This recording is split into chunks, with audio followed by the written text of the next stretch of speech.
عملي تنفتي سهيدا يربا تنفتي إنك السيمودا تنفتي ما بينا ينبلي تنفتي أبي عملي تنفتي سيتنا يسيحولي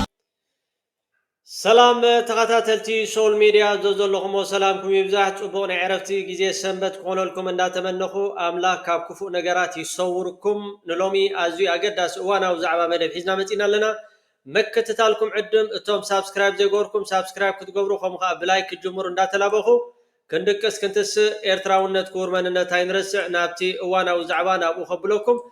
كمزي اب سكرين تريو زلهم كلاتكم تخاتاتلتي سول ميديا املاخ كاب كفو نغرات يصوركم اندابلكو اب مغدي اسمرا مندفرا زغاطمه بشوعه ميازيا اب ساعات قدم قطري سوسان شدشن تسافرت صعينا خاب اسمرا مندفرا تغعز نبرت قطر سليدا اي ار 3 اي 46 زعينته اوتوبوس واننت كوبانيا حارات زخونت اب مونغو مس غوبو بمغጫዋ ማለቲ በቲ ኣብ ፍርቅ ጎቦ መንጉዳ ዘጋጠመ ሓደጋ 13 ብኸቢድ 15 ድማ ብፎኪስ ጉድኣት ከም ዝወረዶም ተሳፈርቲ ናብ ሆስፒታላት ሓሊበት ኦሮታ መንደፈራ ከም ዝተላኣኹ ዝሓበረ መርማሪ ሓደጋ ትራፊክ ንኡስ ዞባ ድዋርባ ኣቶ ሙሴ ማሪቆስ ጠንቅት ሓደጋ ኸ ይጻረ ከም ዘሎ ያ ዝሞተኮ ተዘየለ ኣምላኽ ካብ ክፉእ ነገራትውን ኣድሒንዎም ኣሎ መንጉዳ ኩላትና ከም ትንፈልጦ ናብቲ ጎቦ ጸዲፋ ነራደ ትኾን እቶም 66 ውን ብህይወት ክወፁ ከቢድ እዩ ስለዚ ኣምላኽ ካብ ክፉእ ነገራት ይሰውርኩም ካብ ክፉእ ነገር ከዓ ሰዊሮም ኣሎ ነቶም ተጎዲኦም ደለው ይሕዋትና ከዓ ኣምላኽ ባዕሉ ብደሙ ይፈውሶም ቁልጡፍ ፎስ ረኺቦም ከዓ ናብቲ ንቡር ህይወቶም ክምለሱ ናይ ኩላትና ጸሎት ይሞ ያ ሓደ ግዜ ውን ነቲ ናይ መንጉዳ ሪኡ በዓይኑ ዝፈልጥ ኤርትራዊ ሁሉ ብኸምዚ ክሓልፍ ከሎ ከዓ ሓደ ግዜ ኣብ ተመስገን በረኸት ኣሎሞ እንኳዕ ካልእ ኮይኑ ይመጽኻ ትብልሞ ስለዚ ናይ ሎሚ ዜና ጊደወን ሙሳ ኣሮን ኣብ ትገጻት ፌስቡክ ከምኡን ኣብ ዝተፈላለዩ ማሕበራዊ ሚድያታት ሸር ኢሎሞ ውዒሎም ኣለው ዝሞተ ግን የለን بمقصال ازي اقداسي ناي ايانا سولومون درار صحافي قديم تغادالاي اسك ازي زمسطني كومون قال خبلينامو نابت زقصل مدب قدم مخادنا توغسو ودينا ناي 7 شعتن صلاف عبت اتينايو ابكساد عد شروم كلته ليت حديرنا بوطولوننا شعو صلاي كابف عبت نقلبب مرسا قلبب مالتي مسمر سلازخفته بوطولون 58 نتمسمر ناي بشنخ مع عميده خنبوتكو تلايخنا اباي انا زهرم مالتيو زاناي مودعتا فادوس كلتي انا غاري مالتي تحانت تقريصا تحانت تجلعفا تريفا حجي ابتي انا زهرملكو زنبركو اوان بزحات ازليقوم سنكلان ابجلهان تزبال بوتا تعقيبهم نيرو او انده حزبي عقبات حزبون بتمرت صورا عنتوي مصيص زغطم كلا زغلصا صنحون فلطيت بوتا او نيرو سنكلان مستاكبو اتي هارور تغلت راح يكونن كما يهون تخناتات منالبات غير زبلو ايسانين سنكلنا خا مجمريا بحلفي ازيا خبادي دحريو اخيبا تغيرو كبر نختل وانا صحافنا يشعو بصاي سياسه فورقي حج خبر بريزيدنتنا اخيبا غيرو حدا عين سور كابتم اخبينياتات سمع ودا فورقي له نحنا عين سوران قطر بصلمات ليت بصلمات ابز مريت كنغالابطينا نوعل زلنا يلو ناي مرره زربا تزاريبو ودا فرق انتايلو سمع يلو زلنا يخا ناي مزلاق واني نغركم الله 7 شعتن حوز غونه خينات زكايدلي ناي هلاوي حتي سمع يلو تغادالاي انصار صلا اخو واغا خلو اذا صفرون كيتتنكفت ناصنت كرئيز دليلو حقنا يكونات جنكم يكونن كونات ناتو حق له عجا خا تقبل سلازي إذا رغبك يا زلها عجا خا كالكايا بتقصلها أي كالكايان كتبك عيخ من قششوا أبكم زلنا إيوان إذن قبر الكائنة إذن فترة الكائنة خنبل نخل دينا سلازم مكتا إلو تذكر ماكم دحريو حادث أمرات تكيرو جلهانتي هارور يوم تزوالكم شورو نار أخايا أتودكاكا أفتي خنزيلكا دكيسكا أبزي مزحال ما يجيركا إخا كتنمنب نام نفسخات وعل قزاو تخسرح نيرو مسألة من سريحوا سنكولان ويا عين صور نام جمريا وراد ما يكونوا بجريكان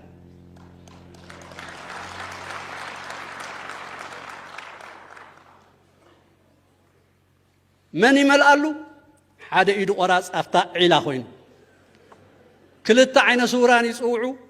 حدا بقدميت حدا بدحريت كلتا جريكان مسلا غيركا أب ما أخلي قربالهم العلوان يبالو يا العلوان من يمرحم بارالايز نزي أنا ولا اتقدم عين صورة بتامونكم يزحز تدحروا أي بعلاتا جريكان كمرحوين بهذي ما يورد عين صوران مسكداتن ما يمن يقبلنا بتن حمد حدا إيدهم قراصات أبزي أتشتيشهم غيرهم يهبوا يبعطوا من يندق نحنا قراصات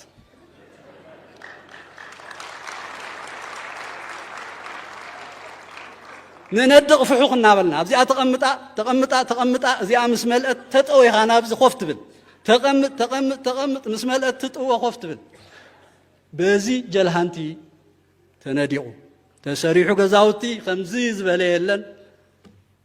تأمراتنا يزواو قنبار صوي غاي ودان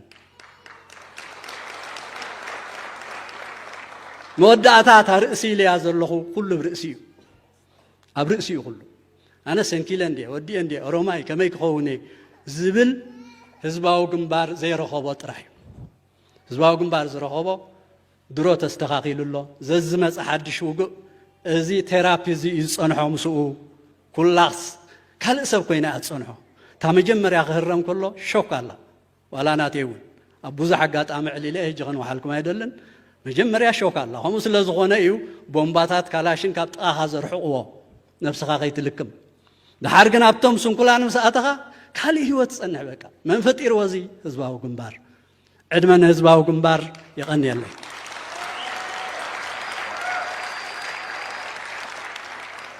اوكي كبرات تخاتاتلت سول ميديا اسك قطمي لصحافن ايانا قديم تغارالاي صحافاي دراساي قطاماي سولومون درار بتعامي اتن زقطمن درفتات كمي تريون من قطيمو اندتبلو اسك ناباخم كبلن يمو بتعامي حيال قطاماي دس زبلي نسمعيه سولومون درار زقطمن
خبلكا عفاي نبرو زبن وراس تشديرو بحري يوم سيروز بحر لا الحياة زحير كم زدمتنا إيزا تباهقت حمبر دغبصة بعد شمولاري كامبصة عدمت برتاح إيزا سلام عطرها بس حندنا وزيما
ዋው ብጣዕሚ ካብተን ብሉፃት ዝጓሓፍ የብሉ ግጥሚ ዝድርበ የብሉ ደርፊ ካብተን ኣብ ኩሉ ልቢ ሰፈር ኤርትራ ዘለዋ ደርፍታትን ሞ እስከ ከመይ ረኺብኩሞ ደቂ የረይ ኣነን መጀመርታ ግዜ ሰሚዐየን መን ገጣሚየን ምዃኑ እውን ኣይፈለጥን ነይረ ሕጂ ዶ ክሕስበኩም ኮይነ ከምዚ ከማይ ዲኹም ዋላ ትፈልጡ ነርኩም ኢኹም እስከ ኣብ ኮመንት ጻሓፉ ብጣዕሚ ብሉፅ እሞ ካባኻ ከዓ ብዙሕ እንፅበይና ኣያና ሰሎሞን ድራር ገዲም ተጋራላይ ጸሓፋይን ደራሳይን ብጣዕሚ ክብረት ግባእካ እሞ ሞተር ሰውራ ኢኻ ኦኬ ክቡራት ተኸታተልቲ ሶል ሜድያ ብምቕጻል ማለት እዩ ጽቡቕ ናይ ዕረፍቲ ግዜ ሰንበት ክኾነልኩም እንዳተመነኹ ሓውና ተቐዳዳማይ ፍሽደታ ዳዊት የማነ ከዓ ኣብ ናይ ቱርኪ ዝግበር ደሎ ቱርኪ ቱር ካልኣይ ኮይኑ ተዓዊትሎ እንቋዕ ሓጎሰካ ዳዊት የማነ ከምኡ ከዓ ብጣዕሚ ኣዝዩ ደስ ዘብል ውፅኢት እዩ ኣብ ዝተፈላለየ ሃገራት ዝገብርዎ ደለው ፀወታ ተቐዳደምቲ ፍሽደታ ኤርትራውያን ዘይብላ ሃገር ወይ ከዓ ዘይብላ ጋንታ የላን እዚ ከዓ መርኣያ ናይቲ ብሽለታስ ኣብ ኤርትራስ ውርሻይ እንዳተወራረሰ ዝኸይዲ እሞ ብጣዕሚ ደስ ዘብል እዩ እንቋዕ ሓጎሰና እንቋዕ ሓጎሰኩም ኩላትኩም ተኸታተልቲ ሶል ሜድያ ከዓ ናብ ኩሉ ንኽባፃሕ ላይክ ሸር ኣይትሕመቑ እንዳበልኩ ናብቲ ዝቕፅል መደብ ናብኡ ከብለኩም ኦኬ ክቡራት ተኸታተልቲ ሶል ሜድያ ከም ትፈልጦ ማለት እዩ ዳርጋ ንኣድጊ ሾው ከምኡ ከዓ ነቲ ጎታን ሕጂ ደንጊ ተረዲእዎም እቶም ኣብ እስራኤል ዘለው ዝቃተሉ ዘለው ብፍሑኽ ዶ ተጋማጢ ኢልኩም ዶ ዋላ ገለ ኺድዎም ገለ እንዳበሉ ክዛረቡ ከሎ ያ ህዝቢ ኖ ክብሎም ከሎ ኣይሰምዑን ነይሮም ሕጂ ባዕሎም እቶም ኣብ እስራኤል ዝሞቱ ውፊን ሰልጠነን ዝኣገድዎ ፖለቲካ ንዕኡ ከሳስዩ ናዚኦም ተሓታቲ ከዓ ባዕሉ ፊ በዓል ተጠናገታ ኮይኖም በልዎም ዶ ሆዶ እዚ ሞት እዙ እኮ ኣይመጋጠምን ነው ብሰንኪ ረሳሕ ፖለቲካኹም ስትቤት ፖለቲካኹም ህዝቢ ቃትልኩሞ መን ተሓታትልካ መን ዝሕተት ናዚኦም ሰባት እዚኦም እዙ ንሕያ ዝመና ንሓቶ ንመና ሓቶ ኣነ ንውፍያ ዝሓቶ ውፉይ በየነገረት ገ ንሱ ገዛ ኮይኑ ናዚኦም ተሓታቲ ከዓ ባዕሉ ፊ በዓል ተጠናገታ ኮይኖም በልዎም ዶ ሆዶ እዚ ሞት እዙ እኮ ኣይመጋጠምን ነው ብሰንኪ ረሳሕ ፖለቲካኹም ስትቤት ፖለቲካኹም ህዝቢ ቃትልኩሞ መን ተሓታትልካ መን ዝሕተት ናዚኦም ሰባት እዚኦም እዙ ንሕያ ዝመና ንሓቶ ንመና ሓቶ ኣነ ንውፍያ ዝሓቶ ውፉይ በየነገረት ገ ንሱ ገዛ ኮይኑ በልዎም ሃየደ ኢሉ የስ ንሱ ቆልዑ እዚ የብሎ እመነኒ ይከው ድግበሮ ጉዳይ ኣይኮነ ፅባሕ ንጎ ውፉይ ብክሳድ ሓንና ደም ኣሕዋትና ካዊና እንደልዩ ኣነ ደም ሃይለን ደም ኣስተሓወይ ካብ ውፉይ የደልዩ ካብ ማኒ ሰብ የደልዩ ካብ ውፉይ ካብ ህግደብ ክመስለኩም ካብ ውፉይ የደልዩ ዝበሳሕ እው ሊስቶ ኣብ ገዛ ኮይኑ ህዝቢ ባሊዕ እዩ ዝወዱ ሻብ ሙጣ ያ ደሓን እዩ እቲ ፀርፊ ኔበሎ ክቡር ሓው በዚ ጋጣሚ ሕጂ እውን እስኻ ተሓይሽ ካብቶም ዝሞቱ ካብቶም ተኣሲሮም ዘለው ቆልዑት ንስኻ ተሓይሽ ብህይወትካ ከማን ኣለኻ ተተንፍስ ኣለኻ ትዛረብ ኣለኻ ግን ካብቲ ሕማቅ ቃላት ማለት እዩ እወ የቆጥዑኻ እቲ ዝገበርዎ ተግባራት ግብሪ ይኮነን ግን እንቋዕ ናብ ልብኻ ተመለስካ እንታይ ገድሽካ ህይወትካ ትመርሕ ኣለኻ እንቋዕ ተረዳእካ ኣጆኻ በርትዕ ብዝተኻለካ መጠን ግን እዚ ሕማቅ ቃላት ማለት ዘይድሊ ቃላት እንታይ ገድሽካ እታ ወላዲቱ ተኾነት እውን ወላዲት ነያ ናይዚኦም ወለዲ ወላዲት ነያ ኣደ ሰልጠነ ወላዲት እያ ንዓይ ኣደ በየነ እውን ወላዲት እያ ኣደ ስለምንታይ እዚኣቶም ኩሉ ግዜ እንታይ እዮም ጉሓፋት እዮም እዚኣቶም ጉሓፋት እዮም ስለዚ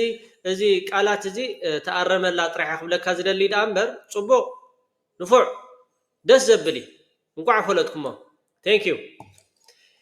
ኦኬ ናብቲ ዝቕፅል መቸም ቅድሚ 2 መዓልቲ ወዲ ኣሸብር ናይ ምክልኻል ናይ ትግራይ ንክገብሮ ኣብይ ኣሕመድ ሃፂዎ ከም ዘሎ ተዛሪብና ነርና ወዲ ኣሸብር ማለት ካ ቀንዲ የማናይ ኢድ ብውሽጢ ምስ ኣብይ ኣሕመድ ከም ዝራኸብ ኣብቲ ቅድሚ 3 መዓልቲ ዝገበርናዮ መደባት ነይሩ ኣብ ክልል ዓፋር ከዓ ንሰራዊት ናይ ሕወሓት ንምድኻም ኣብኡ ገንዘብ ባጀት ከምኡውን ዝተፈላለየ ነገራት እንዳገበሩ ማለት እዮም ይገብሩ ከም ዘለው ሓቢርና ነርና ኣማኒኤል ኣሰናኻ ቀንዲ የማናይ ኢድ ናይ በዓል ደብረፅዮን ኮይኑ ዝሃብዎ ነገራት ይዛረብ ደሎ እሞ ቅድሚ ናብቲ ምኻና ግን ሓንቲ ፅሕፍቲ ካብቶም ናይ ጌታቸው ረዳ ማለት እዩ ካብቶም ናይ ጌታቸው ረዳ ናይ በዓል ጻድቃን እንታይ ክብል ኢና ኣማኒኤል ኣሰና ጽሒፉል ኣማኒኤል ኢያሱ ሓወይ እዞም ርጉማት መራሕቲ ሕወሓት ቀደም ሕማቅ ፋይል ሒዞሙልካ ሎሚ ሕማቅ ፋይል ሒዞሙልካ ዘዝ ጎደለ ወይ ከዓ በል እንዳበሉ ይብሉኻ ኣለው ስለዚ እንድሕር ዳ ኽኢልካ ካብ ከምዚ ዓይነት ተቆጢብካ ወይ ከዓ ነፍስኻ ቅተል እዩ ዝብሎ ደሎ ኣብዚ ፅሑፍ ከም ትሪእዎ ደለኹም ማለት እዩ ቁርብተይ ደቂቁ ስለ ዘሎ ማለት እዩ ሎሚ ዘዝደለይዎ እናለኣኹ ኣዕቢሮም ካብ ዝቆትልኻ ወይ ዝመፀ ይምፃ ኢልካ እምቢ ብምባል ነፍስኻ ጥፊ እዩ ዝብሎ ደሎ ንኣማኒኤል ኣሰና ሓቂ ስለ ዝተዛረበ ኣብዚኣ ኣማኒኤል ኣሰና ሓሶት ዝበሃል ኣይተዛረበን ሓቂ ተዛሪቡ ኣቀዲምና ክንብሎ ድፀንሐናይ በዓል ደብረፅዮን እዮም ዝልእኽሉ ዘለው እቲ ሓበሬታ ቴንክ ዩ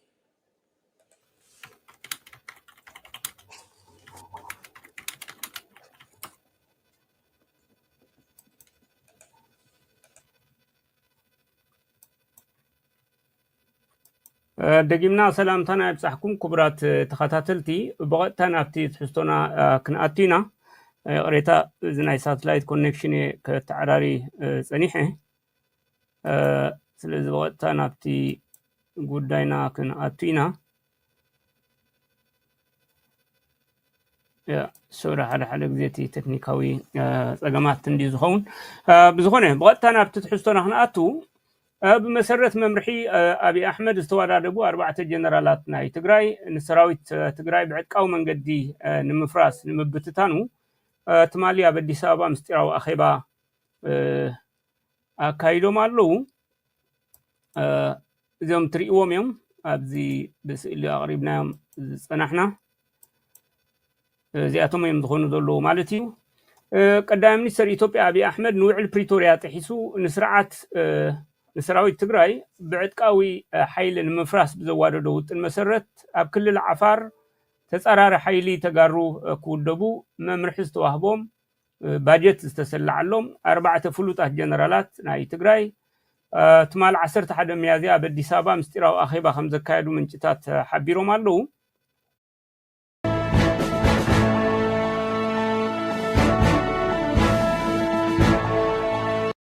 እና ሰላምታና ይብፃሕኩም ክቡራት ተኸታተልቲ ፀገማት እንዲ ዝኸውን ብዝኾነ ብቐጥታ ናብቲ ትሕዝቶና ክንኣቱ بمسرة ممرحي أبي أحمد استواددبو 4 جنرالات ناي تግራይ ንሰራዊት ትግራይ ብዕጥቃዊ መንገዲ ንምፍራስ ንምብትታኑ ትማሊ ኣብ አዲስ አበባ ምስጢራዊ ኣኼባ ኣካይዶም ኣለው እዞም ትሪእዎም እዮም ኣብዚ ብስእሊ ኣቕሪብናዮም ዝፀናሕና እዚኣቶም እዮም ዝኾኑ ዘለዉ ማለት እዩ ቀዳማይ ሚኒስትር ኢትዮጵያ አብይ አሕመድ ንውዕል ፕሪቶሪያ ጥሒሱ ንስርዓት ንሰራዊት ትግራይ ብዕጥቃዊ ሓይሊ ንምፍራስ ብዘዋደዶ ውጥን መሰረት ኣብ ክልል ዓፋር ተጻራሪ ሓይሊ ተጋሩ ክውደቡ መምርሒ ዝተዋህቦም ባጀት ዝተሰላዓሎም 4 ፍሉጣት ጀነራላት ናይ ትግራይ ትማል 11 ሚያዝያ ኣብ ኣዲስ ኣበባ ምስጢራዊ ኣኼባ ከም ዘካየዱ ምንጭታት ሓቢሮም ኣለዉ። እቶም መሳርሒ ናይዚ ንህዝቢ ትግራይ ኣብ ውግእ ሕድሕድ ንምእታው ኣብይ ኣሕመድ ዝሃቦም ትእዛዝ ተቐቢሎም ኣንጻር ሰራዊት ትግራይ ስትራቴጂ ንምሕንጻጽ ኣብቲ ኣኼባ ዝተሳተፉ ጀነራላት ቀዳማይ ጀነራል ተኽላይ ኣሸብር ገብራይ ማለት እዩ ወዲ ኣሸብር፣ ካልኣይ ጀነራል ገረዝጊሄር በየነ ወድን ጠሩ፣ ሳልሳይ ጀነራል ዮሐንስ ገብረ መስቀል መንጋግ፣ ራብዓይ ጀነራል ሳሞራ የኑስ እዮም ዝኾኑ ዘለዉ። በቲ ውጥን መሰረት ዋና ከተማ ክልል ናይ ዓፋር ሰመራ ዋና መደበርን መዋፈሪትን ናይዚ ኣንጻር ሰራዊት ትግራይ ዝውደብ ዘሎ ሓይሊ ክትከውን ክውሰን ከሎ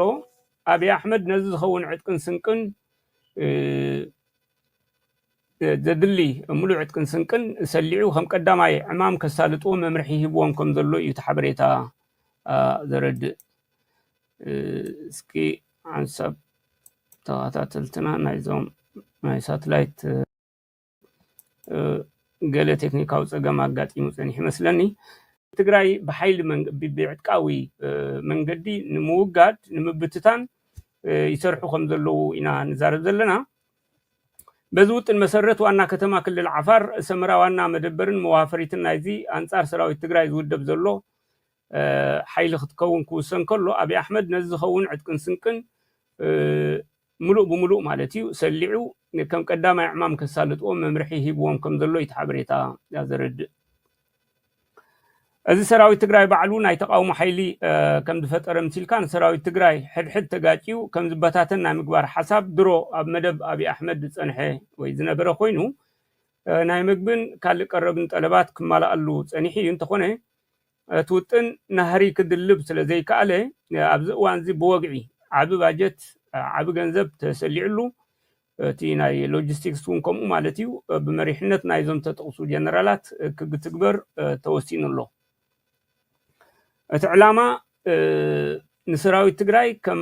ዓቕሚ በቲንካ ከም ሓይሊ በቲንካ ኒውትራላይዝ ንምግባር ናብቲ ኣብ ክልል ዓፋር ክውድብዎ ዝደልዩ ዘለዎ ሓይሊ ከም ዝሰሓብ ጌርካ ናብቲ ንዓሰብ ዝተወጠነ ወተሃደራዊ ኣጀንዳ ቀንዲ ወይ ተደራቢ ሓይሊ ኮይኑ ከም ዘገልግል ንምግባር እዩ። ኣብ መሰረት ሓበሬታ ንሰራዊት ትግራይ ንምብታን እቲ ፈለማ ክውደብ ዝደልይዎ ዘለዎ ናይ ትግራይ ሓይሊ እኹል ኮይኑ እንተዘርአ እንድሕር ተረኺቡ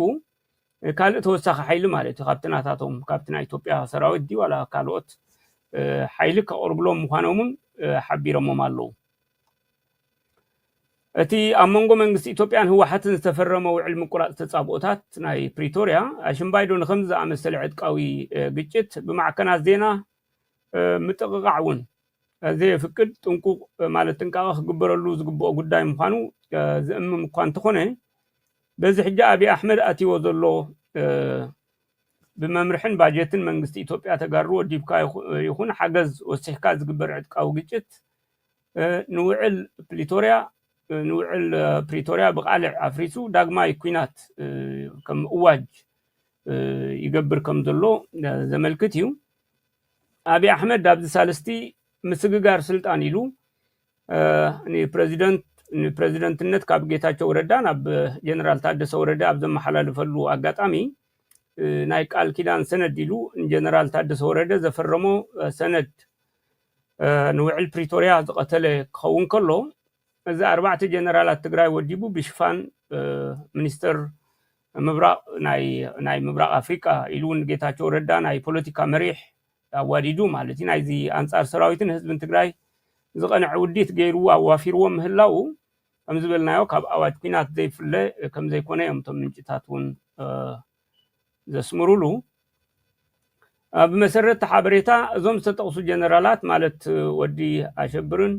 ወዲ አንጠሩን ኣብቲ መኸተ ተሳቲፎም ኣብቲ ፖለቲካዊ ምስሓብ ናይ ግዝያዊ ምሕዳር ትግራይ ናይ ግምት ከምኡ ናይ ህወሓት ኣብቲ ግጭት ናይ ዚኦም ክልተ ናይ ፖለቲካ መራሕቲ ዝነበረ ምስሓብ ምስ ግምት ዝወሰኑ ምስ ግዝያዊ ምሕዳር ትግራይ ማለት እዩ ግምት ሕፅር ኣቢልና ኢና ንዛረበሉ ዘለና ምስኡ ዝወገኑ ክኾኑ ከለዉ ዮሃንስ ጀነራል ዮሃንስ መንጋግ ኣብ ግዜ